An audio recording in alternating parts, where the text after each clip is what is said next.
एक नई कहानी। वो दिन और आज। एक दिन मैं अपने एक दोस्त को मिलने मैकडॉनल्ड्स गया।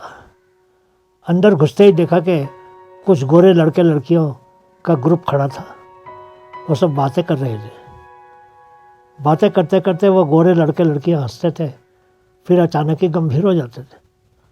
सब बारी बारी से अपने अपने घर, बच्चों, घरवाली, पालतू कुत्तों, बिल्लियों की भी बातें कर रहे थे। उन गोरे गोरियों में एक ऐसा भी आदमी था जो बार बार अपने महंगे घर के वॉशरूम की बात शुरू कर देता था, और फिर कभी अपनी पुरानी एंटीक कार की बात शुरू कर देता था, कभी समुद्री जहाज से की गई महंगी यात्रा के बारे में बताता था, और कभी अपने व्यापार की प्रगति की बात बताता था। तभी उनमें से एक बड़बोले गोरे ने उसको कहा, यार तो यहाँ दोस्तों के साथ मज़े लेने आया है या अपने पैसे और प्रॉपर्टी की नुमाइश करने आया है? उसको बहुत गुस्सा आ रहा था। बाकी के लोग कुछ ही दिन पहले शुरू हुए विश्व युद्ध की बातें करने लगे। मेरे भी कान खड़े हो गए। 5-7 मिनट तक बहुत रौनक से ही लगी रही। आखिर वो अपने घर की, अपने वॉशरूम की और महंगे सामान की तारीफ करने वाला चला गया। 30 बरस पहले मेरे पिताजी को 100 रुपये महीना तनख्वाह मिला करती थी। एक बार हमारे घर में एक रिश्तेदार आया था। उन्होंने उनकी पत्नी से पूछा, पिछले महीने जो हार बनवाया था वो तो दिखाओ जरा माधुरी को। माधुरी मेरी मम्मी का नाम है। उस हार को देखकर मेरी मम्मी बहुत हैरान हो गई। मेरी माँ ने उस हार की खूब तारीफ कर दी।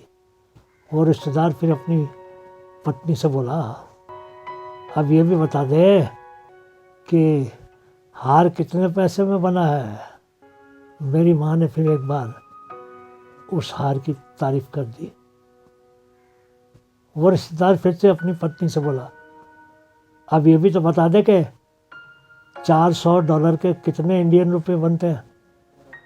उस ज़माने में 20,000 रुपये के हार की बात सुनकर मेरी मम्मी हैरान हो गई थी, क्योंकि डैडी की तनख्वाह सिर्फ 100 रुपये महीना ही थी।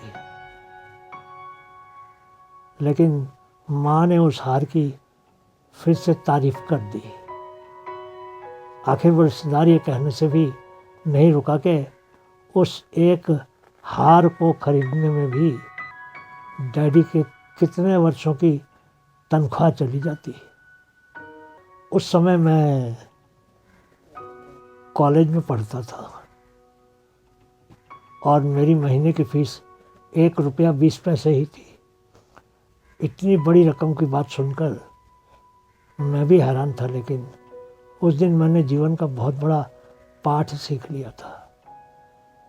उस समय ज़्यादातर लोगों के पास मेरे उन अमेरिका के रिश्तेदारों जितने पैसे तो नहीं थे, लेकिन मेरे अंदर एक मानसिकता घर कर गई। 50 बरस पहले भारत में किसी अफसर की तनख्वाह 100 या 100 रुपये से कम होती थी, और अमेरिका से आने वाले रिश्तेदार हर दिन ही 1,000-2,000 रुपये खर्च कर देते थे। उन दिनों $1 के 42 रुपये मिलते थे। मेरे उन रिश्तेदारों को $2,000 महीने के मिलते थे। इसका मतलब था कि वो करीब 80,000 हर महीने अमेरिका में कमाते थे।